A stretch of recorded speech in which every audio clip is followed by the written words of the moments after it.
Well, opposition parties have welcomed this announcement by Parliamentary Speaker Baleka Mbete that the State of the Nation address be postponed.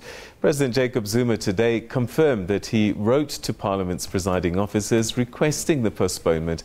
Well, with us in studio now is leadership expert Dr. Mazwe Majola. Thanks very much for joining us. Welcome to the program. Thank you, sir. Yes. You know, it's incredible. Every time I speak to you, there's always so much that has happened. And I just wonder your reaction. Were you surprised by today's developments?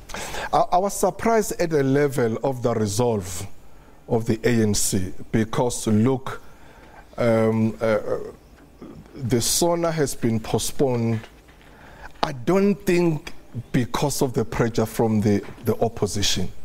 Remember that DA wrote a letter last week to the Speaker of the Parliament, and she declined, or rather she didn't give them any good answers. So the EFF has been very vociferous and vocal about this, but I think the turning point was on Sunday evening when the top six met with the president, and yesterday when the NWC met, which culminated to tomorrow's NEC meeting. So what does it say about the leadership dynamic now? Has Cyril Ramaphosa risen now? Has he said, look, you know, this is the meeting we had on Sunday, I've got to take charge of the situation? How do you read it? I give credit to Cyril Ramaphosa. Already Cyril Ramaphosa has managed this issue with a high level of maturity and decorum, as he has been saying from himself. You know, he has not bowed down to pressure, especially the exogenous pressure from outside, whether opposition parties or the media or commentators. But he's taken his own time, and then he opted and he looked at different alternatives. But I think it came to a point where him and other ANC people realized that enough is enough. I think they've given President of the country, President Zuma, really a good time, good chance to bow down peacefully and respectfully. And that's what Cyril Ramaphosa has been saying. But the way Jacob Zuma has been so stubborn and obdurate and adamant, I think it has really made Cyril and other people to say, we cannot go on like this. Deputy Secretary General Jesse Duarte said something quite interesting this afternoon. She says that a lot of people are looking at President Zuma and they are suggesting that he's not paying attention to what's really going on. And she says that is far from the truth. He really does know, and he is actually very concerned, and that's why he's taking the position that he's taken. Do you buy that? He is aware of what is happening, but I think he is lacking in leadership. What is called a great leader has the ability to read, understand, and interpret times and conditions and situations. So I think he is really found wanting when it's come to that era. I mean, he has been on record saying that South Africans still love him. That people still love me.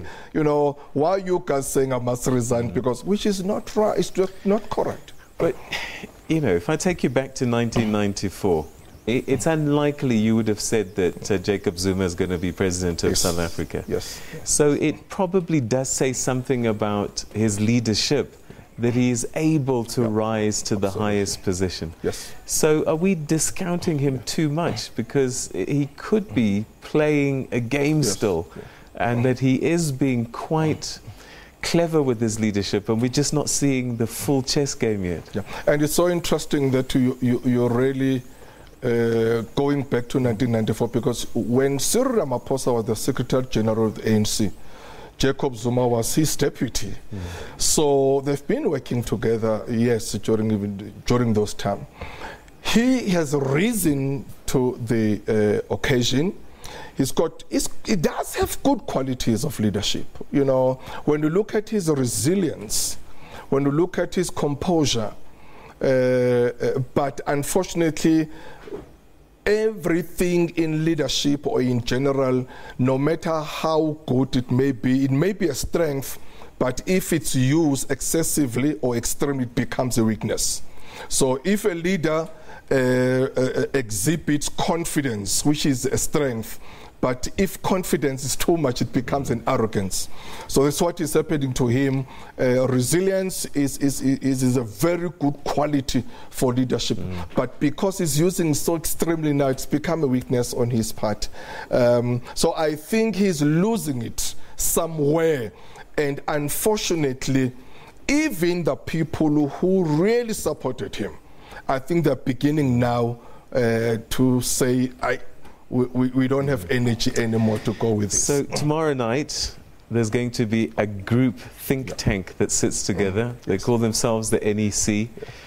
And, you know, the ANC loves to say we do things by consensus. Do you think that a consensual view is going to come out, or is it going to have to come down to a vote tomorrow?